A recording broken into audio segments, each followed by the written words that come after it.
नमस्कार दोस्तों, स्वागत है आप सभी का हमारे आज के इस क्लास में। बहुत बहुत स्वागत है आपके अपने YouTube चैनल साहित्य और सृजन की दुनिया में। तो दोस्तों, आज की ये वीडियो हमारी हिंदी नाटक का दूसरा भाग है। हिंदी नाटक जो UGC इकाई हमारी 8 है, उसी से संबंधित ये नाटक की आज की क्लास है। पहली क्लास हम कल अपलोड कर चुके हैं, जिसमें हमने आधे नाटक कल देख लिए थे, यानी 7 नाटक हम कल देख चुके हैं। अभी ये बचे हुए 7 नाटक हैं। यहाँ पर हम नाटक के मुख्य बिंदु और पात्रों को देख रहे हैं। ये आगामी परीक्षा जो हमारी फरवरी से मार्च के बीच में होने वाली है, उसी की तैयारी को देखते हुए हम यहाँ पर कुछ महत्वपूर्ण बिंदु आप लोगों के लिए लेकर के आई हूँ मैं, और उम्मीद है आपको मेरी ये वीडियो पसंद आएगी। गाइज, अगर आपको मेरी वीडियो पसंद आती है तो प्लीज़ कमेंट्स करके ज़रूर बताइएगा। आपको जो भी नया टॉपिक चाहिए आप उसके बारे में बताइएगा, क्योंकि आप लोगों के जो भी विचार मुझे पता चलता है उसी के अकॉर्डिंग फिर मैं अपनी चीज़ों को चेंज कर सकती हूँ, बदल सकती हूँ। तो चलिएगा, शुरू करते हैं बिना समय नष्ट किए। प्लीज़ चैनल को लाइक शेयर सब्सक्राइब करना ना भूलें। देखिए, नाटक का पहला मंचन कौन से नाटक का? आधे अधूरे नाटक। हमारा अगला जो नाटक है वो है आधे अधूरे नाटक, मोहन राकेश का। जो पहला वाला भाग हमारा हिंदी नाटक का हो चुका, उसको मैं डिस्क्रिप्शन बॉक्स में उसकी जो लिंक है आप लोगों को शेयर कर दूंगी। जिन्होंने पहला भाग नहीं देखा और वो पूरे नाटक देखना चाह रहे हैं, पूरे नाटक को जल्दी से यानी कुछ कुछ बिंदुओं के माध्यम से प्रिपेयर करना चाह रहे हैं, वो पहले भाग को भी देख सकते हैं। देखिए, आधे अधूरे नाटक का पहला मंचन दिल्ली के दिशांत द्वारा ओम शिवपुरी के निर्देशन में फरवरी में हुआ था। ठीक है, तो ये कुछ मुख्य बिंदु हैं, ये मैं आप लोगों को बताती चली जाती हूँ, क्योंकि ये जो PDF है ये डिटेल क्लास की है। डिटेल क्लास हम आगे शुरू करेंगे, एक एक नाटक को बहुत अच्छे से विस्तार पूर्वक तैयार करेंगे जून के लिए। फिलहाल यहाँ पर मुख्य बिंदु। आधे अधूरे मोहन राकेश द्वारा लिखित हिंदी का प्रसिद्ध नाटक है, मध्यवर्गीय जीवन पर आधारित नाटक है। इसमें 3 स्त्री पात्र हैं और 5 पुरुष पात्र हैं। इनमें से 4 पुरुषों की भूमिका एक ही पुरुष पात्र निभाता है। हिंदी नाटक में यह अलग ढंग का प्रयोग इसमें देखने के लिए मिलता है। इससे पहले इस तरीके का प्रयोग देखने के लिए नहीं मिला है। यह पूर्णता की तलाश का एक नाटक है। और आगे देखिएगा, इस नाटक में मध्यवर्गीय परिवार के वैवाहिक जीवन की विडंबनाओं का चित्रण किया गया है। देखिएगा, इस जो स्वतंत्रोत्तर हिंदी, चाहे उपन्यास रहे हो या नाटक रहे हो, जो भी अन्य विधा आई, इन विधाओं में हम देखेंगे मध्य वर्गीय परिवार को बहुत अधिक लिया गया है। और जो महानगरीय चिंतन बोध हमारे नाटक हो या उपन्यास, इनका विषय रहा है। इसमें कुछ चीज़ें बहुत महत्वपूर्ण नहीं है। एक तो मनोविश्लेषणवाद, यानी कहीं ना कहीं व्यक्ति के मनोविज्ञान का चिंतन यहाँ ज़रूर किया गया है। और दूसरा एक इसमें विशेष बात रही है, मध्य वर्ग में जो भी वैवाहिक संबंध हुए हैं, उनसे संबंधित टॉपिक यहाँ ज़रूर उठाए गए हैं, जो स्वतंत्रता के बाद वाले हमारे नाटक या उपन्यास या कहानी वगैरह रहे हैं उन सब में। इस पर विस्तार से चर्चा फिर कभी। देखिएगा, इसमें यानी इस नाटक में परिवार का प्रत्येक व्यक्ति अपने ढंग से के संतरास का भोग रहा है। एक आम बोलचाल की भाषा में लिखा गया यह नाटक है। नाटक में कहानी एक परिवार के इर्द गिर्द घूमती नजर आती है। इसमें सावित्री, जो कि कामकाजी औरत है, भूमिका में नजर आती है। उसका पति का नाम है महेंद्र नाथ, जो कि बहुत दिन से कामकाज नहीं कर रहा और बहुत दिन से यूं ही निठल्ला पड़ा रहता है। बस अपनी कमाई से ही घर का कुछ सामान खरीद के बहुत दिन बैठा हुआ है। घर की बड़ी लड़की का नाम यहाँ पर बिन्नी है, जो शादीशुदा है। यहाँ पर 2 लड़कियां दिखाई गई हैं, बिन्नी और किन्नी। इसमें मनोज के साथ वो भाग करके शादी कर लेती है, बड़ी वाली लड़की। और घर का सबसे आलसी पुरुष है अशोक, जो घर का लड़का है। यहाँ पर कुछ मुख्य पात्र हैं। सावित्री, एक कामकाजी मध्यवर्गीय शहरी स्त्री इसमें दिखाई गई है, जिसका मुख्य पात्र है यहाँ पर। काले कपड़ों वाला पुरुष 4 रूपों में दिखाया गया है। काले कपड़े वाले पुरुष 1 महेंद्रनाथ, सावित्री का पति। सिंघानिया, सावित्री का बॉस। जगमोहन और जुनेजा, जिनसे कहीं ना कहीं संबंध रहा है सावित्री का। बिन्नी उर्फ वीणा इसका नाम है, सावित्री की बड़ी बेटी। और अशोक, सावित्री का बेटा। किन्नी, सावित्री की छोटी बेटी। और मनोज, बिन्नी का पति। ये कुछ यहाँ पर संवादों के माध्यम से हम नहीं देख पाएंगे पूरा, तो मुख्य मुख्य हम ने जो अंश है वो यहाँ पर देख लिए हैं, यानी मुख्य मुख्य बातें हमने यहाँ पर नाटक की जान ली है। अगला नाटक हमारा है आषाढ़ का एक दिन, जिसका प्रकाशन 1958 में और नाटककार मोहन राकेश द्वारा यह जो नाटक है रचित है। इसे कभी कभी हिंदी नाटक के आधुनिक युग का प्रथम नाटक भी कहा जाता है। कभी कभी क्या मतलब, कहीं कहीं पर इसको आधुनिक युग का प्रथम नाटक भी कहा गया है। और इसका सर्वश्रेष्ठ नाटक होने का इसे संगीत नाटक अकादमी पुरस्कार से भी सम्मानित किया गया है। और 1971 में निर्देशक जो भी मणि कौल हुए हैं, उन्होंने इस पर आधारित एक फिल्म भी बनाई, जिसने आगे जा करके साल की सर्वश्रेष्ठ फिल्म का फिल्म फेयर पुरस्कार भी जीता था। जो आषाढ़ का एक दिन है, महाकवि कालिदास के निजी जीवन पर केंद्रित यह हमारा नाटक है। आषाढ़ का एक दिन नाटक का मंचन भी बहुत खूबसूरती के साथ बहुत सुंदर ढंग से होता है। यह एक बहुत ही त्रिखंडीय नाटक है और प्रथम खंड में युवक कालिदास अपने हिमालय में स्थित गांव में शांतिपूर्वक जीवन गुजार रहा होता है, कला विकसित कर रहा होता है। वहां उसकी एक युवती जिसका नाम है मल्लिका, उसके साथ प्रेम संबंध भी है। नाटक का पहला रुख बदल जाता है जब दूर उज्जैनी के कुछ दरबारी कालिदास से मिलते हैं और उसे सम्राट चंद्रगुप्त विक्रमादित्य के दरबार में चलने को कहते हैं। दरअसल ये जो दो हमने अभी नाटक देखे बहुत महत्वपूर्ण नाटक हैं। एक तो ये नाटक भी महत्वपूर्ण है, यहाँ से आता ही है, आप लोग लिख करके ले लीजिएगा। मैं 99% की श्योरिटी देती हूँ, यहाँ से कुछ ना कुछ एग्जामिनर जरूर लेंगे। खैर चलिएगा अगले टॉपिक पर चलते हैं। इससे पहले जो हमने नाटक देखा वो भी बहुत अच्छा नाटक है, वहाँ से भी कुछ ना कुछ एग्जामिनर ज़रूर लेता है। अब इसमें देखेंगे जो कालिदास हैं वो अपने हिमालय स्थित गांव में शांतिपूर्वक अपना जीवन गुजार रहे होते हैं, अपनी कला का विकसित कर रहे होते हैं। वहाँ उनकी एक युवती मल्लिका के साथ प्रेम संबंध हो जाता है। आगे नाटक का पहला रुख जब बदलता है जब उज्जैनी के कुछ दरबारी कालिदास से मिलते हैं और उसे सम्राट चंद्रगुप्त विक्रमादित्य के दरबार में चलने को कहते हैं। कालिदास बड़े असमंजस में पड़ जाते हैं और एक तरफ उसका सुंदर शांति और प्रेम से भरा हुआ गांव का जीवन और दूसरी तरफ उज्जैनी के दरबार में प्रश्रय पाकर के महानता छू लेने का अवसर। अब वो बहुत परेशान हो जाते हैं। तो मल्लिका तो यही चाहती है कि जिस पुरुष को वह प्यार करती है उसे जीवन की सफलता मिले और कालिदास को उज्जैनी जाने की राय भी देती है कि आपको उज्जैनी चले जाना चाहिए। कालिदास का मन नहीं होता लेकिन वह भारी मन से कालिदास उज्जैनी चला जाता है। ये इसका पहला खंड है नाटक का। दूसरा खंड कहाँ से प्रारंभ होता है? द्वितीय खंड में पता चलता है कि कालिदास की उज्जैनी में धाक जम चुकी है, हर और उसकी ख्याति फैली हुई है। उसका विवाह उज्जैनी की ही एक आकर्षक और कुलीन स्त्री प्रियंगुमंजरी से हो जाता है। वहां गांव की मल्लिका दुखी और अकेली रह गई है। कालिदास और प्रियंगुमंजरी अपने एक सेवकों के दल के साथ कालिदास के पुराने गांव आते हैं। कालिदास तो मल्लिका से मिलने नहीं जाता, लेकिन जो प्रियंगुमंजरी है वह मल्लिका के से मिलने जाती है और सहानुभूति जताती हुई कहती है कि वह उसे अपनी सखी बना लेगी और उसका विवाह किसी राज सेवक से करवा देगी।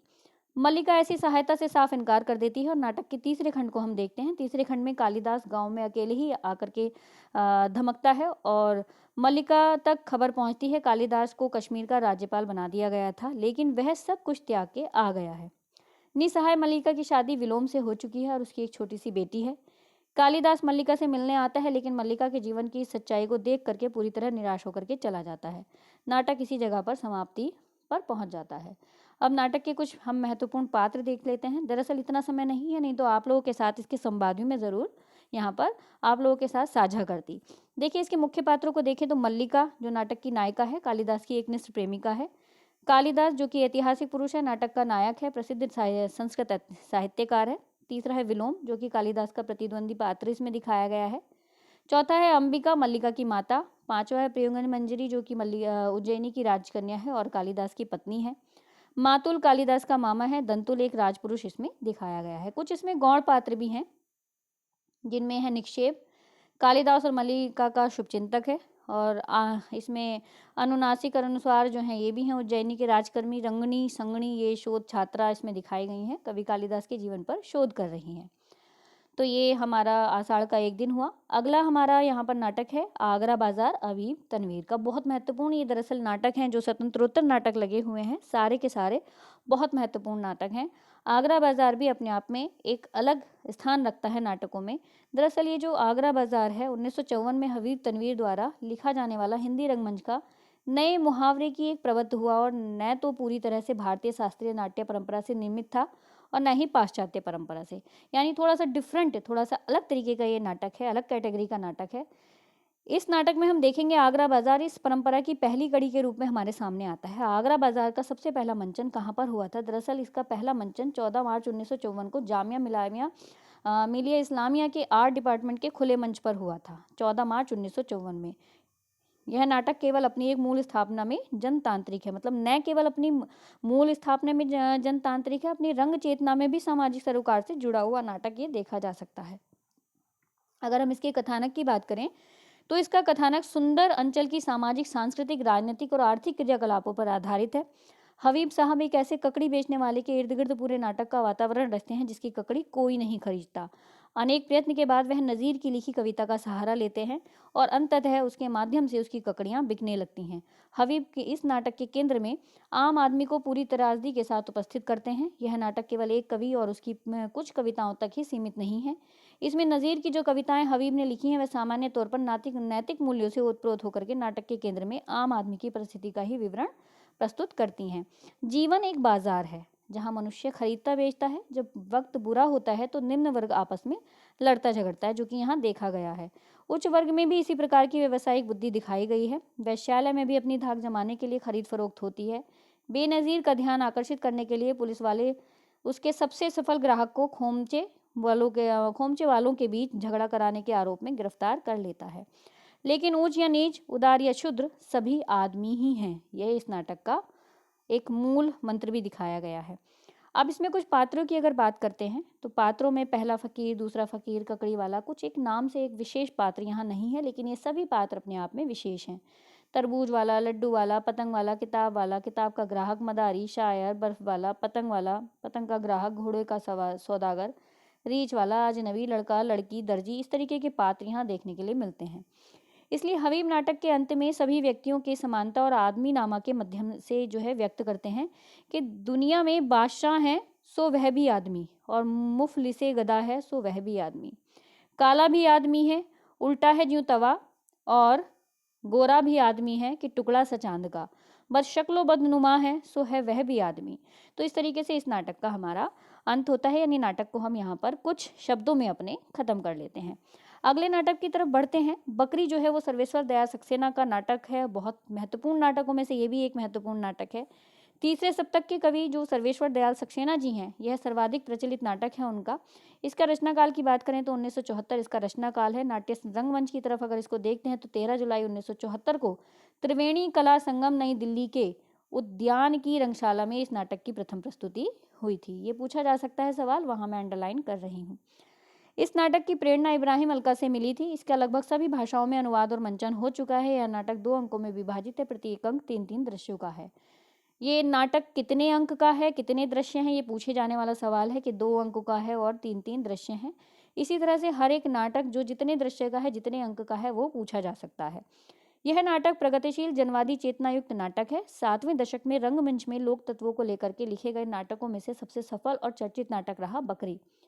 इस नाटक में नौटंकी लोक नाट्य शैली में गीत संगीत के माध्यम से एक आधुनिक कथ्य की प्रस्तुति की गई है कि नेता लोग किस तरह से जनता को अपनी स्वार्थ पूर्ति का साधन बनाते हैं। सर्वेश्वर जी का जो यह नाटक है रंगकर्मियों और दर्शकों के समान रूप से लोकप्रिय है। बकरी नाटक में लूटपाट करने वाले 3 डकैत हैं, जिसमें नाम है दुर्जन सिंह और सत्यवीर सिंह, कर्मचारी, ये कुछ इसमें नाम दिए गए हैं। और इसमें एक गरीब स्त्री का नाम भी आएगा जिसका नाम है यहाँ पर विपति, जो कि जिसकी बकरी चुरा ली जाती है। तो अपने साथी सिपाहियों के साथ मिलकर के बकरी का इंतजाम करने को कहते हैं। वह गरीब महिला विपति की बकरी चुरा लाता है। इसके बाद सब मिलकर के प्रचारित कर देते हैं कि इसकी गांधी जी की मतलब जो गांधी जी की बकरी थी यह, और इसे चांडाल चोकड़ी ने खूब लूटा। इस तरीके की बात को कि जब एक युवक ने विरोध किया तो उसे जेल भिजवा दिया गया। आखिरकार ग्रामीण भी जागे और चारों ओर जेल भिजवाकर मतलब उन चारों को जेल भिजवा करके ही दम लिया। तो बकरी भोज और ग्रामीणों को जागरूकता के साथ नाटक का पटाक्षेप हो जाता है। तो इसी तरीके से ये इसमें मुख्य पात्र हैं दुर्जन सिंह, कर्मवीर, सत्यवीर और विपति। ठीक है, तो गुण पात्र हैं। ऊपर यहाँ पर कर्मवीर की जगह पर ये कर्मचरी लिखा हुआ है, इसको आप लोग सही समझिएगा, ये कर्मचरी नहीं है, ये कर्मवीर है। ठीक है, तो कई बारी जो है कुछ प्रूफ मिस्टेक्स हो जाती हैं। दुर्जन सिंह, कर्मवीर, सत्यवीर, विपति, ये गौण पात्रों में नट नटी और भिश्ती सिपाही युवक, ये इसके कुछ गौण पात्र हैं। अगले नाटक की तरफ बढ़ते हैं। अगले नाटक है हमारा एक और द्रोणाचार्य शंकर शेष का नाटक है। यहाँ से काफ़ी सवाल आ चुके हैं पहले भी। एक और द्रोणाचार्य शंकर शेष का सबसे श्रेष्ठ नाटकों में से माना जाता है। रचनाकाल 1971 है। नाटक की कथा 2 भागों में विभक्त है। 2 भागों में विभक्त है, पूर्वार्ध उत्तरार्ध। प्रथम भाग में 4 दृश्य हैं और दूसरे भाग में 7 दृश्य हैं। यही चीजें मैं आप लोगों को बोल रही हूँ, याद रखनी है। इस नाटक को दुख का जो है दोहरा कथानक है। द्रोणाचार्य एक एकलव्य पौराणिक कथा भी है और आधुनिक कथा है प्रोफेसर अरविंद और चंदू की। ठीक, उनके शिष्य का नाम है चंदू। उधर ऊपर द्रोणाचार्य और एकलव्य की कथा है, नीचे आधुनिक में प्रोफेसर अरविंद है और चंदू की कहानी है। कहानी में वर्तमान शिक्षक की तुलना उस द्रोणाचार्य से की जाती है जिसने एक शिक्षक को अन्याय सहने की परंपरा दे डाली, और इसे इतिहास हमेशा कोसता रहेगा। अरविंद, जो कि एक शिक्षक है, अपनी नियमित आय से अपनी गृहस्थी चला रहा है, लेकिन सत्ता के दबाव में आकर के उसकी आदर्शात्मक सिद्धांत, उसकी सोच धरी की धरी रह जाती है और वो व्यवस्था की कठपुतली बनकर के रह जाता है। इसमें विमलेंदु जो ठीक वैसा ही पात्र है जिसने शिक्षक के रूप में सत्ता और व्यवस्था के विरोध में अपनी जान गंवाई, उसे झकझोरता है। इसमें देखेंगे कि अरविंद से कहता है कि जाओ तुम भी समझौता करो, यदि समाज तुम्हें भौंकने वाला कुत्ता बनाना चाहता है तो तुम बनो, क्योंकि व्यवस्था के विपरीत नहीं चल सकते हो। यदि चलोगे तो तुम्हें भी इसी तरह मार दिया जाएगा। तो ये कुछ संवाद है यहाँ पर। नाटक में बहुत से ऐसे प्रश्न हैं जिनमें एक शिक्षक स्वयं ही उलझ कर रह जाता है। विमलेंदु के अंतिम वाक्य से नाटक खत्म होता है कि तू द्रोणाचार्य है, व्यवस्था और कोड़ों से पिटा हुआ द्रोणाचार्य, इतिहास की धार में लकड़ी की ठूठ की तरह बहता हुआ, वर्तमान की कगार से लगा हुआ सड़ा गला द्रोणाचार्य, व्यवस्था के लाइट हाउस से अपनी दिशा मांगने वाला टूटे जहाज सा द्रोणाचार्य। पौराणिक अगर पात्रों की बात करते हैं तो पौराणिक पात्रों में यहाँ द्रोणाचार्य, कृपया और अश्वत्थामा, भीष्म, अर्जुन, युधिष्ठिर, एकलव्य और सैनिक, ये कुछ इसके पौराणिक पात्र हैं। आधुनिक पात्रों की बात करते हैं तो आधुनिक पात्रों में हम देखेंगे अरविंद जो कि प्रोफेसर हैं, लीला जो कि अरविंद की पत्नी है, यदु अरविंद का मित्र है और चंदू अरविंद का छात्र है। प्रेसिडेंट अरविंद के कॉलेज का मालिक है। विमलेंदु अशरीरी पात्र इसमें दिखाया गया है और अनुराधा चंदू की प्रेयसी है। हालांकि इतने कम शब्दों में किसी नाटक की मुख्य बिंदु देना भी बहुत ही मतलब महत्वपूर्ण बात हो जाती है, अपने आप में मुश्किल काम हो जाता है, लेकिन फिर भी क्योंकि यहाँ पर हम उन लोगों के लिए क्लास ले रहे हैं जो रिवीजन करना चाहते हैं खाली, तो यहाँ एक तरह से ये रिवीजन क्लास ही है। जो नए बच्चे हैं जो पहली बार एग्जाम देने जा रहे हैं और उन्होंने नाटक की विधा नहीं पढ़ी है, तो वो इतने छोटे रूप में शायद वो इसको बहुत अच्छे से नहीं समझ सकते, लेकिन हाँ कुछ महत्वपूर्ण पॉइंट से वो इसको याद कर सकते हैं। देखिएगा, सिंदूर की होली हमारा अगला नाटक है और इसमें नाटक का सार हम कुछ बिंदुओं से देखते हैं जैसे हमने पहले देखा है। सिंदूर की होली लक्ष्मी नारायण मिश्र का सर्वश्रेष्ठ नाटक है जिसमें उन्होंने चिरंतन नारीत्व की समस्या का प्रतिपादन किया है। रचनाकाल 1934, अंक 3 है इसमें, और नाटककार ने समकालीन भारतीय समाज में स्थित नारी समस्याओं का अंकन विभिन्न पात्रों द्वारा इसमें किया है। इस नाटक का केंद्रीय बिंदु चंद्रकला है। पूरी नाटक उसी के इर्द गिर्द घूमता हुआ दिखाई दिया है। सिंदूर की होली नाटक इसी वैधव्य की समस्या को केंद्र में रख करके इस पर विभिन्न कोणों से चर्चा की गई है। चंद्रकला नाटक की केंद्रीय पात्र है। इसके द्वारा प्रणय और वैधव्य के संघर्ष अभिव्यक्त हुए हैं। दरअसल जो नाटक है इनसे संवाद बहुत लिए जाते हैं। तो नेक्स्ट वीडियो मैं देखती हूँ, आई होप नेक्स्ट वीडियो जिस वीडियो में भी किसी में भी मैं अगर कुछ संवाद आप लोगों के लिए लेकर के आ सके तो ज़रूर लाऊंगी। चंद्रकला डिप्टी कलेक्टर मुरारी लाल का एकमात्र संतान है। उसकी आयु 20 वर्ष है और उसके मुख पर एक प्रकार की सरलता और अल्हड़पन है। चंद्रकला का पालन पोषण, शिक्षा दीक्षा पाश्चात्य वातावरण में हुई और इसी कारण उसके विचारों तथा व्यवहार में स्वच्छंदता भी है। चंद्रकला के बारे में डॉक्टर विश्वनाथ प्रसाद ने लिखा भी है कि चंद्रकला नए विचारों वाले परिवार में जन्मी है। उसने अपनी शिक्षा पाई है और वह एक नए युग की चेतना में उसका संस्कार हुआ है। तो चंद्रकला स्वच्छंद और उन्मुक्त प्रेम का पक्षधर है। प्रथम दृष्टि में रजनीकांत से प्रेम हो जाता है उसको, और यही जानते हुए कि रजनीकांत विवाहित है वह उसे प्राप्त करने की इच्छा रखती है। एक स्थान पर वह कहती भी है, तब तो मैं पार्वती की तरह मृत्युंजय के लिए तपस्या कर रही थी। चंद्रकला रजनीकांत के निर्मम मुस्कान, रत्नारी आंखों और माथे पर झूलती हुई घने बालों की 2-4 लटों पर अपना सर्वस्व न्यौछावर कर देती है। अस्पताल जा करके मृत पाए जो रजनीकांत था उनकी उंगलियों से अपने माथे पर सिंदूर लगाकर सिंदूर की होली खेलती है। तो इसी तरह से डॉक्टर लक्ष्मी नारायण भारद्वाज के अनुसार चंद्रकला ने सिंदूर की होली खेली है। उसने सच्चे मन और आत्मा से अपने आप को समर्पित किया है। रजनीकांत के प्रति वह पूरी तरह समर्पित है। मरणासन रजनीकांत को देखने पर वह अस्पताल जाती है उसे देखने के लिए, और उसे न अपने पिता की मान सम्मान का ध्यान है और न समाज का डर। उसने अपने पिता मुरारी लाल उसके इस कृत्य पर बहुत अधिक क्रोधित भी होते हैं, लेकिन कठोर स्वर में उनसे पूछते भी हैं मुरारी लाल कि शाम हो गई है, अस्पताल में बोलती क्यों नहीं। चंद्रकला एक धीमे स्वर से बोलती है जी। मुरारी लाल उससे कहते हैं जी क्या, मेरे सामने लाज आ रही है? और बड़े अस्पताल में उसके सिर पर हाथ रखने में, उसके तलवों को सहलाने में लाज नहीं आई थी? मैं कल किस मुंह से कचहरी जाऊंगा? मुमकिन है कि कलेक्टर सुने तो समझेंगे कि चंद्रकला वहां से जाना चाहती है। चंद्रकला वहां से वो उससे कहते हैं ठहर जा, मैं हरगिज ऐसी बातें बर्दाश्त नहीं कर सकता। अपनी मर्यादा इस तरह मिट्टी में मिलाने नहीं दूंगा। अस्पताल क्यों गई थी, किसकी आज्ञा से गई थी? चंद्रकला घूमने गई थी, बहुत हल्की आवाज में जवाब दे देती है। रजनीकांत की मृत्यु का समाचार सुनकर के चंद्रकला अपना श्रृंगार करती है। गले में चंद्रहार पहन करके, मांग में सिंदूर डाल करके कहती है, आज मैं भी विधवा हो गई। और उसके इस उन्माद पर मनोरमा दुखी होकर के उसे समझाने का प्रयास करती है, लेकिन चंद्रकला अपने वैधव्य का आत्मज्ञान उसे कराती है। चंद्रकला कहती है, छी, उन्माद क्यों होगा, मेरे भीतर आज चिरंतन नारित्व का उदय हुआ है, मेरी चेतना आज मेरे चारों ओर फैली हुई है। चंद्रकला अपने वैधव्य को अमर बनाना चाहती है, लेकिन मनोरमा जानती है कि यह क्षणिक आवेश मात्र है, भावुकता है। इसलिए वह कहती है, तुम क्या समझती हो, वैसी हंसी मुस्कुराहट, शरीर की सुंदरता, उसका विकास, आंखों की बिजली और बालों का उन्माद, उस कोटि का इतने बड़े संसार में दूसरा न होगा, और तुम्हारी दानशील प्रवृत्ति वहां भी न उलझ जाएगी। चंद्रकला की स्वच्छंद प्रवृत्ति के कारण मनोरमा को उसके अनेक बार विधवा होने का डर है। चंद्रकला आधुनिक विचारों वाली युवती है, नारी स्वतंत्रता की पक्षधर है। उसके अनुसार नारी स्वतंत्र अपने शोषण के लिए उत्तरदायी है, यानी नारी स्वयं ही अपने शोषण के लिए उत्तरदायी है। स्त्री ने स्वयं को अपना नरक बनाया है, पुरुष उसके लिए दोषी नहीं है। ये कई बार इसके कथन पूछ लिए जाते हैं। तो चंद्रकला का मत है कि पुरुष ने रोटी और कपड़े की आड़ में नारी को गुलाम बनाया है, तथा जब तक नारी अपने पैरों पर खड़ी नहीं हो जाएगी तब तक उसके उद्धार का कोई भी संभावना नहीं है। ठीक है, आगे फिर यहाँ एक संवाद है। चंद्रकला नारी की इस दास्ता का मुख्य कारण नारी को ही मानती है, उसके गुणों को मानती है, जिनकी प्रशंसा करके पुरुष उसे बेड़ियों में बांध दिया है। अपनी प्रशंसा से आत्ममुग्धा हुई नारी पुरुष के समक्ष सदैव के लिए समर्पित हो गई है। फिर चंद्रकला का यहाँ पर संवाद चलता है। चंद्रकला को सामाजिक रूढ़ियों के बंधन स्वीकार नहीं है। विवाह के अवसर पर होने वाले वेद मंत्र, शंख ध्वनि, हवन, ब्रह्मभोज आदि को वह अर्थहीन मानती है। सामाजिक परंपराओं को पूर्णतया उपेक्षा करते हुए वह अस्पताल में मरणासन रजनीकांत के हाथों से अपनी मांग में सिंदूर लगवा करके स्वयं को विवाहित कहती है, और मनोरमा के विरोध करने पर अपने वैधव्य का औचित्य सिद्ध करते हुए कहती है कि चंद्रकला, तो विवाह तो मेरा भी हो गया, 1000-2000 आदमी भोजन न कर सके, 10-20 बार शंख न बजा, थोड़े से मंत्र और श्लोक न पढ़े, यही ना। मनोरमा कहती है, तब विवाह कैसे हुआ? तो चंद्रकला कहती है, विवाह की कई प्रणालियां हैं, हमारे ही यहाँ पहले प्रचलित थी, अब जरूर रुक गई है, लेकिन खैर मेरा तो हो गया जी। इस तरह से चंद्रकला अपने मत को शास्त्र मानती है और अनुभूति को महत्व देकर के सामाजिक परंपराओं की उपेक्षा करती है। या फिर शास्त्र और संस्कार मेरा मत है, मेरी आत्मा को जो स्वीकार, बस और कुछ नहीं।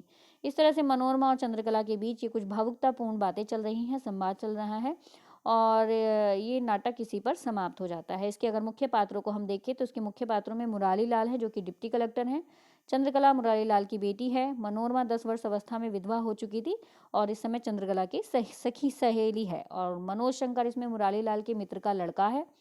माहिर अली डिप्टी कलेक्टर मुरारी लाल का पुराना मुंशी है। भगवत मुरारी लाल की नज़रों में जालिम व्यक्ति इसमें दिखाया गया है। और रजनीकांत हरनंदन का भतीजा है, जिसे भगवंत हरनंदन के हाथों ही मरवा देता है। हरनंदन इसमें भगवंत सिंह के साथ मुरारी लाल के यहाँ आया वाला व्यक्ति इसमें दिखाया गया है। तो कुल मिलाकर के ये इसके मुख्य पात्र हैं। अगला हमारा नाटक है महाभोज। मन्नू भंडारी जी का महत्वपूर्ण नाटक है। महाभोज नाटक पहले उपन्यास के रूप में छपा, उसके बाद नाटक के रूप में सामने आया।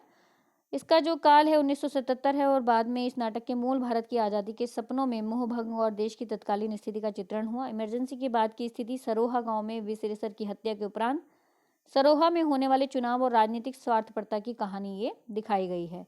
लेखिका ने इस नाटक में नैतिकता, अंतर्द्वंद, अंतर्विरोध के जूझते जो सत्ताधारी वर्ग है, सत्ता प्रतिपक्ष, मीडिया और नौकरशाही वर्ग के अवसरवादी चरित्र पर व्यंग्यात्मक टिप्पणी इसमें की है। महाभोज नाटक का ताना बाना सरोहा नामक गांव के इर्द गिर्द बुना गया है। सरोहा गांव उत्तर प्रदेश के पश्चिमी भाग में स्थित है, जहां विधानसभा की सीट के लिए चुनाव होने वाला है। कहानी का प्रारंभ विशेषर उर्फ बिसु की मौत की घटना से होता है। दरअसल सरोहा गांव की हरिजन बस्ती में आगजनी की घटनाओं में दर्जनों व्यक्तियों की निर्मम हत्या हो चुकी थी। बिसु के पास इस हत्याकांड के प्रमाण थे, जिन्हें वह दिल्ली जाकर के सक्षम प्राधिकारियों को सौंपने की बस्ती के लिए लोगों को न्याय दिलाना चाहता था। और वह जो भी उसके पास प्रूफ थे उन्हें लेकर के कुछ दिल्ली में जाकर के कुछ अधिकारियों को देना चाह रहा था, लेकिन राजनीतिक षड्यंत्र द्वारा विसु को भी जेल में डाल करके प्रतिरोध से कुचल दिया जाता है और करने का प्रयास होता है। विसु की मौत के बाद में उसका साथी विंदेश्वरी उर्फ बिंदा इस प्रतिरोध को जिंदा रखता है। बिंदा को भी राजनीति और अपराध के चक्र में फंसा करके सलाखों के पीछे डाल दिया जाता है। अंततः नौकरशाही वर्ग का ही चरित्र पुलिस अधीक्षक सक्सेना वंचितों के वीर प्रतिरोध को जारी रखता है, और जातिगत समीकरण किस प्रकार भारतीय स्थानीय राजनीति का अनिवार्य अंग बन गए हैं, नाटक का केंद्रीय चिंता यही है। और पिछड़ी और वंचित जाति के लोगों के साथ अत्याचार और प्रतिनिधि चरित्र द्वारा इसका प्रतिरोध कथा को गति प्रदान करता है। इसके अगर हम मुख्य पात्रों को देखें तो इसके मुख्य पात्रों में आएंगे हमारे विशेषर उर्फ विशु, जो कि मुख्य पात्र है। अगले पात्र में हीरा, जो कि विशु का पिता है। बिंदेश्वरी प्रसाद उर्फ बिंदा, रुक्मा बिंदा की पत्नी। डाक साहब इसमें मुख्यमंत्री, गृह मंत्रालय का प्रभार भी इन्हीं के जिम्मेदारी पर है। सदाशिव आत्रे सत्ताधारी पार्टी के अध्यक्ष हैं। और फिर जरोबार स्थानीय बाहुबली और दास साहब का सहयोगी इसमें दिखाया गया है। सुकुल बाबू इसमें है, जो कि पूर्व मुख्यमंत्री और सरोहा गांव के विधानसभा सीट के प्रत्याशी हैं। लखन सिंह सरोहा गांव की सीट के सत्ताधारी पार्टी का प्रत्यक्ष दास साहब का विश्वास पात्र है। नेक्स्ट इसमें है लोचन भैया, जो कि सत्ताधारी पार्टी के असंतुष्ट विधायकों के मुखिया हैं। सक्सेना है, पुलिस अधीक्षक हैं। दत्ता बाबू हैं, वो मशाल समाचार पत्र के संपादक इसमें दिखाए गए हैं। तो इस तरीके से इसमें कुछ महत्वपूर्ण पात्र हैं। इन पात्रों को देख लेना बहुत ज़रूरी है। पात्रों से संबंधित, कथन से संबंधित ही सवाल ज़्यादातर पूछे जाते हैं। अंदर कथानक से कोई महत्वपूर्ण सवाल ऐसा आने वाला नहीं होता है। दरअसल आज की ये वीडियो हमारी यहाँ पर समाप्त होती है। अगली वीडियो के साथ जल्दी ही आप लोगों से मिलती हूँ। अगर आप लोगों को मेरा कंटेंट पसंद आता है, आप लोगों को मेरी वीडियोस पसंद आ रही हैं, तो आप मेरी वीडियोस को प्लीज़ ज़रूर लाइक कीजिएगा और मुझे कमेंट करके ज़रूर बताइएगा। मिलते हैं जल्दी ही अपनी नेक्स्ट वीडियो में, नेक्स्ट कंटेंट के साथ, अच्छी सी कुछ महत्वपूर्ण पॉइंट्स के साथ, महत्वपूर्ण बिंदुओं के साथ। तब तक के लिए धन्यवाद।